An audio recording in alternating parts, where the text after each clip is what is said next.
Saint FM 94.7. Be part of it. I always get caught out by that particular jingle. I think, oh, has it finished? No, it hasn't. Has it? No, it hasn't. And it hadn't. You're back with me, Sarah Banham, on Writer's Block on Saint FM 94.7. My guest this week is Essex writer Tony Baws. And don't forget, if you'd like to send in a message to me or my guest throughout the show, please Facebook me at Sarah Banham or tweet me at SJB Writes. So, Tony, welcome to the show. As I said a moment ago, just getting all the knobs and switches right.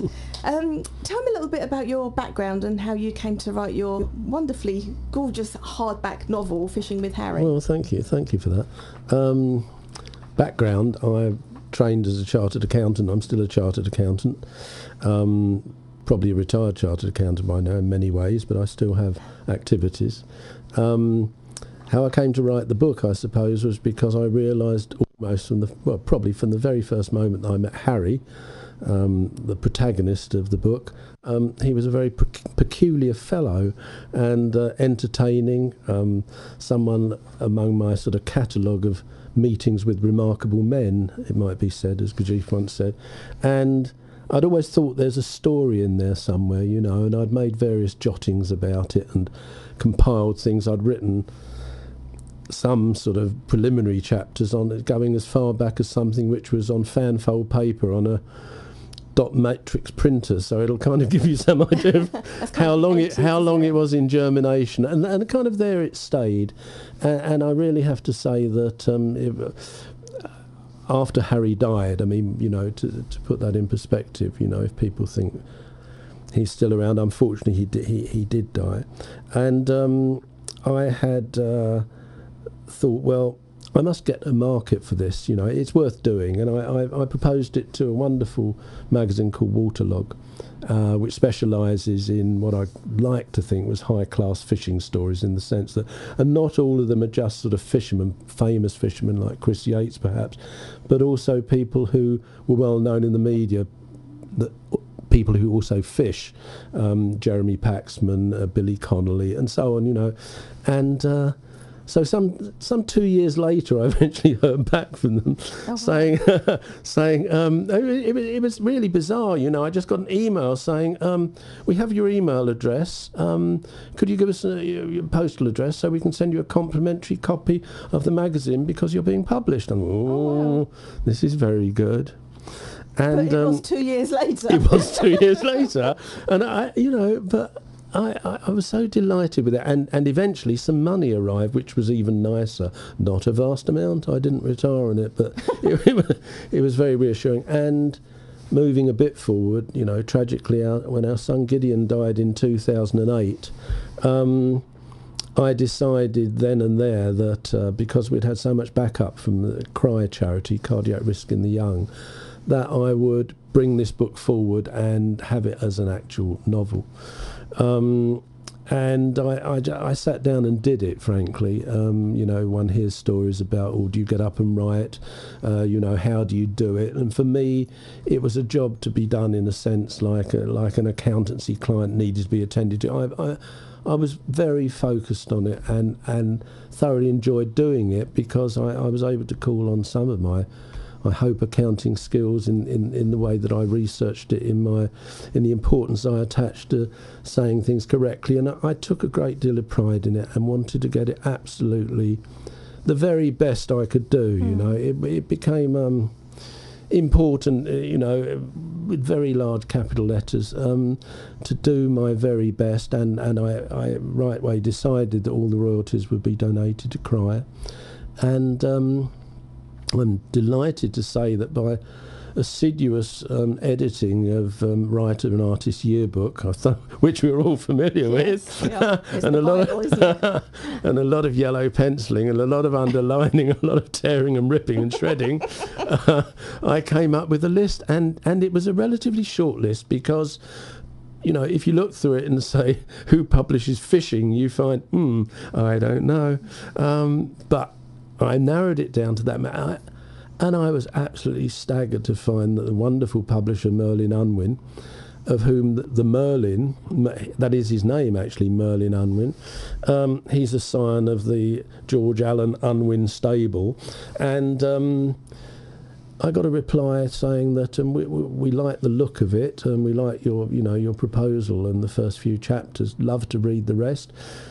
And there were not great sort of longueurs or hiatus between the replies, and I was accepted and published, and I was so grateful, and still am grateful to them, because they're lovely people, they're very easy to work with, and it enabled me to do something which I was very lucky to do, very lucky to bring it forward, to finish it, to do the hard work. I know I'm skipping over the late nights with a coffee and so on and so forth, but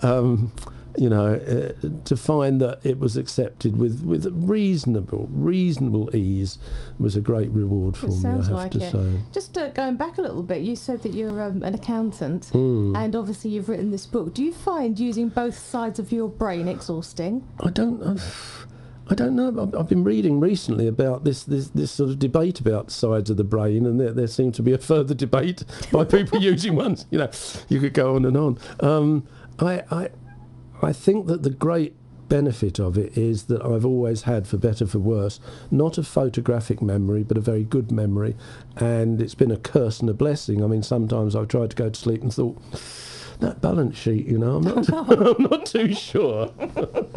So there've been that's the downside. But the upside of it is that I was trained to look through information, and I always enjoyed letter writing. I wasn't so much any good really at figures. Any existing clients, not a word, it's all lies.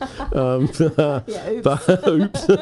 But I wrote a damn good letter, and by dint of that letter, I think that I could get my clients off the hook in circumstances into which they strayed, let us say, with HMRC. So yeah, I never viewed it as two sides. I think we're all just gifted with one brain, for better, for worse, and we use it, to the best of our capacity. I know personally my own brain does not work with the math side at all. There's a big, vast expanse of brain just not being used, I'm sure, but maybe you use both sides for most of us. How about that? Right, we're going to have a short break now, and then we'll be right back to talk more to Tony about his book. You're back with me, Sarah Banham, on Writer's Block on Saint FM 94.7. I've got Tony Baws with me in the studio. We're talking about his book, Fishing with Harry. So, let's put your mic on so we can hear you. Right. So, Tony, your book, Fishing with Harry, tells the story of how you and your stepfather-in-law became unlikely friends through the sport of fishing. Now, tell me how two men with such different backgrounds can find something in common like this. Well, it came as much of a surprise to me as I suppose it might have been to other people reading how the characters were so disparate. And maybe I should read a bit from the book. Yeah, it'll absolutely, just that'd be great. refresh me and say, Harry and I gradually became more relaxed in each other's company, although conversation was still limited, until one day he said to me, completely out of the blue, "Ever go fishing when you were young, Tony?" "Yes," I replied slowly. "I used to go a bit when I lived in Benfleet. Why's that?" "Oh, I just wondered." "I never caught anything of any size, Mr. P. Harry, just tiddlers, really. Used to take them back in a tin and put them in the pond in the back garden. What about you?" "There used to be a place over by Lime Avenue off the London Road in Lee," said Harry. "Brush's Brickfields, it was called. Stacks of roach in there." "That's where they built Belfair School, isn't it?" I knew it well. "I never went fishing there," I told him, "but I used to play football in the field the other side of the sandpits. All built on now, I suppose." We sank back into silence. Had someone interrupted us at that moment, had there been a knock at the front door, maybe both our lives would have been the poorer. Instead, Harry started up once more. "Ever thought about going again?" And it was really as simple as that.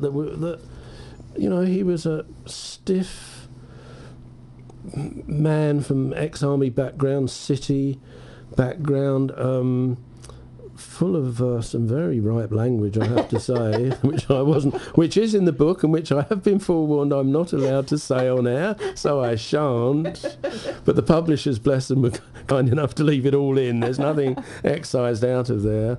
And And we just came to this kind of stupid notion that we should go night fishing in Priory Park. That's how we would start. That's how it would go.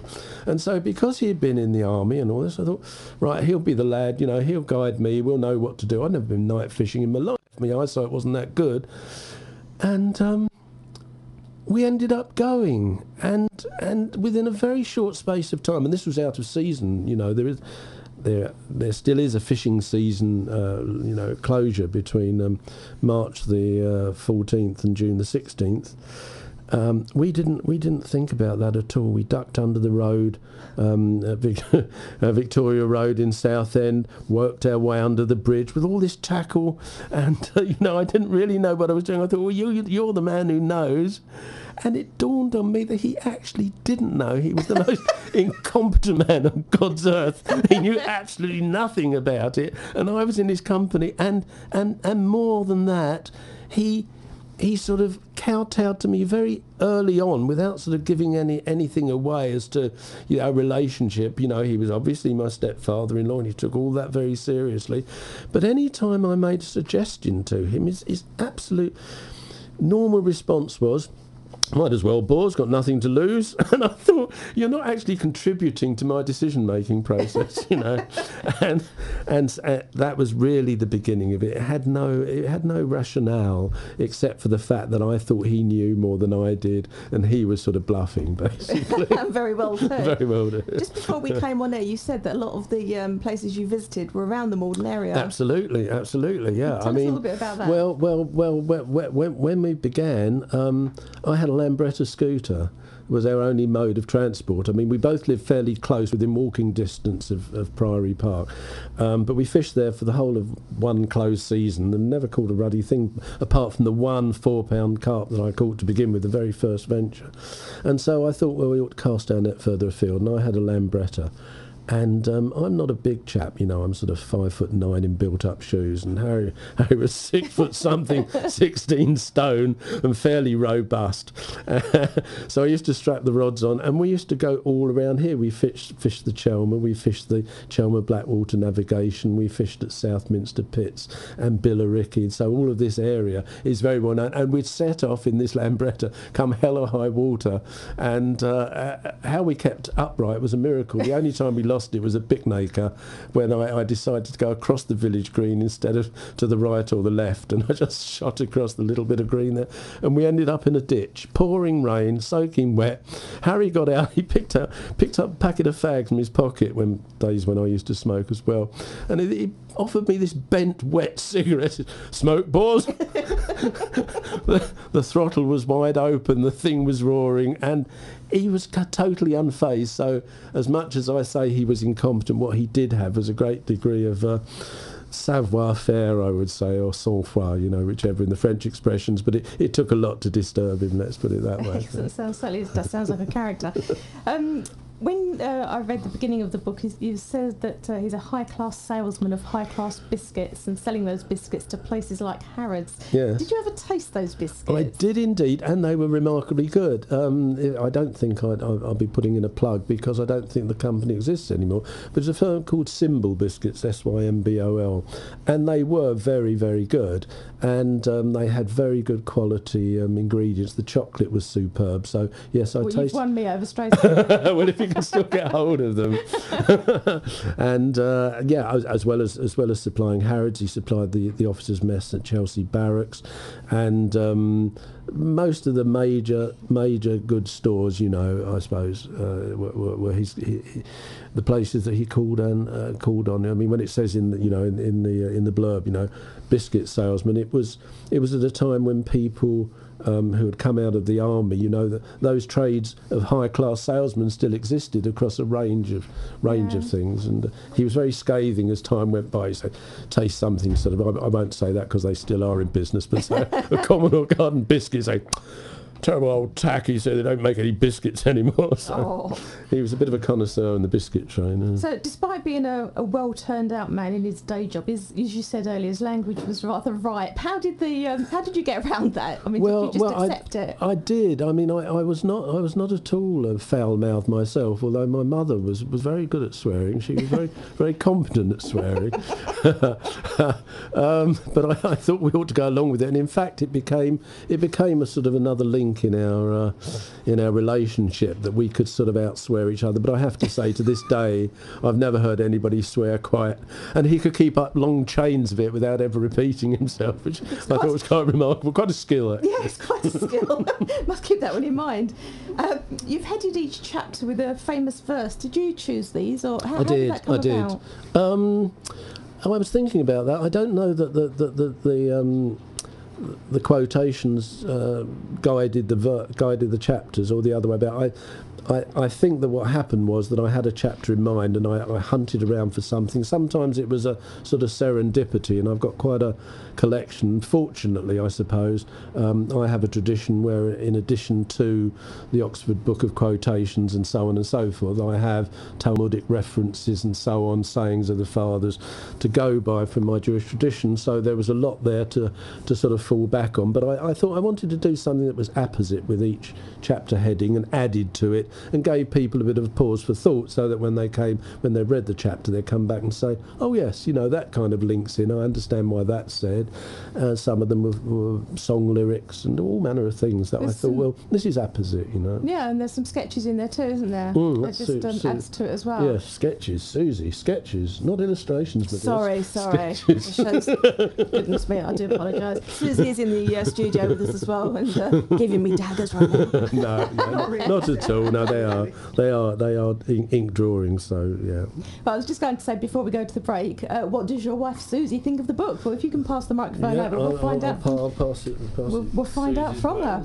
I'm very fond of the book for all sorts of reasons. The illustrations were quite hard. We had a few heated discussions over the illustrations, what would work and what wouldn't work. But I got to read every chapter, and we were doing it with our hearts. We were doing it for a reason, and it sort of impelled us on past any difficulties. So, yes, I did enjoy doing the drawings very much. Good. And so I have my favourites, of course, as I'm sure Tony has for some of his chapter headings. And it's certainly something you can keep in the family forever as well, isn't it? Because everyone's had a bit of play, everyone's had some input. Yep. Lovely. Just wanted to say hello to Tony from Burnham, who rang in a little while ago. It's lovely to hear from you. We're going to go to a quick break, and when we come back, we're going to find out a little bit more about poignant stuff about the book. So stay tuned, and we'll be right back after this. And you're back with me, Sarah Banham, on Writer's Block on Saint FM 94.7. My guest this week is Essex writer Tony Baws. Now, Tony was talking a little bit earlier about your late son Gideon. Now, tell me what's the connection between Gideon and what this book means to his memory? Well, because we had a lot of support after Gideon died, I can't remember how we got in touch with them, but an organisation called CRY, Cardiac Risk in the Young, gave us a lot of support, still do, from the point of view of bereavement counselling, and just knowing we weren't alone in this dreadful thing, because 12 young people between the ages of 14 and 35 every week still die of undiagnosed heart conditions. Nobody knows why. I mean, there was a dreadful case in the Echo this week of a girl who died from a similar sort of thing.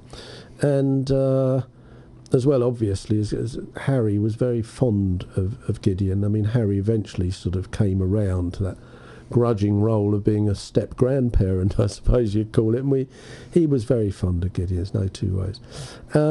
But I thought, well, there must, I could jump out of airplanes and parachute and run marathons. Lots of Gideon's lovely friends did do that in order to raise money for CRY. But I thought, well, I can write. That's something I can do. And I put my head down and finished writing this particular book. There is another book in process again, Harry Strikes Again, which is the sequel, which get a plug in there. And again, the royalties will go to Cry. And from these royalties, last March we arranged a cardiac screening for that age group at the Lee Primary Care Centre. All the staff are provided by Cry. They've got their own trained teams, most of whom work during their sort of day shifts at the primary cardiac hospitals of the UK, the London teaching hospitals, and they give their time free. They have a cardiac specialist doctor on 6 months secondment, and they screened 90 youngsters last March, and picked up some cases which were either referred back to the GPs or referred onwards for further investigation, gave some advice on the spot, and we're doing it again this coming March 2014. It's already booked, and fingers crossed, the majority of the funding's in place, and we will get there by hook or by crook, and it means that we're gratified that maybe, just maybe, someone won't have to go through the trauma that we as a family had to go through. So it does sound absolutely awful. If listeners want to know more about Fishing with Harry, Gideon, or the charities, is there a website they can look at? Links are all on my own. It's a blog stroke website, which is www.tonybaws.blogspot.com. Amazon, of course, you just put in Fishing with Harry and it will miraculously shoot to the top of the search engine. Cry, Cardiac Risk in the Young, is www.c-r-y.org.uk. And you should be able to get all the information you want from those sources. Wonderful. And just to reiterate, your surname is Baws. Baws, yes. It's very common, my daughter tells me, in common parlance at the moment, because it's a swear word in Scotland. I won't go into that because I've been told we're not allowed to swear online, but it's very similar if you're, boss. But it's also boss in American, if you put that inflection on. So she's very, very exercised about that, my daughter Lucy, and thinks it's a name to be proud of at the moment. The only way we've ever found our way through life is to say it rhymes. It's like cat's paws with a B. Right, okay. And if you could just say the website address again for us. My Blogspot website is www.tonybaws.blogspot.com. Right, okay. We'll have a short break and we'll be right back before the end of the show. So keep listening and we'll be right back. You're back with me, Sarah Banham, on Writer's Block on Saint FM 94.7. Well, thank you everyone for listening in this evening, whether you took the plunge and wrote in or whether you just listened in silently at home. Tony Baws has been with me and his lovely wife Susie Baws as well. Now, Tony, what do you think Harry's thoughts would be on the book? I was just saying, while you took the break, I was saying to Susie that he'd have said he'd have read it. Now, that's not... The thing was that he did read an awful lot. There's no two ways about it. But a lot of the time he deputed his dear wife, Billy, to go and trot along to the local library and bring back the sort of things he liked. And I know for a fact that there were certain things which he read and certain things which he didn't read. So I have a sneaking suspicion he might have, I love that bit, Baws, and maybe he wouldn't have read it. But deep down, I think he would have been absolutely chuffed. I think that he... not so much for himself being a sort of, in pole position, but for the fact that he could then say, my son the chartered accountant, he could then say, my son the author, I think that would have cheered him up a lot, and the remembrances could not have failed to bring joy to him, because they brought joy to both of us. Wonderful. What's next for you? Next is I'm working on the sequel, which is working title Harry Strikes Again. That's because the substrap to Fishing with Harry is a tale of piscatorial mayhem. Well, of course, the joy of this book is how incompetent, incapable and charming he was, and so Harry Strikes Again is both a fishing term, strike, catch the fish, but also more mayhem to come from Harry.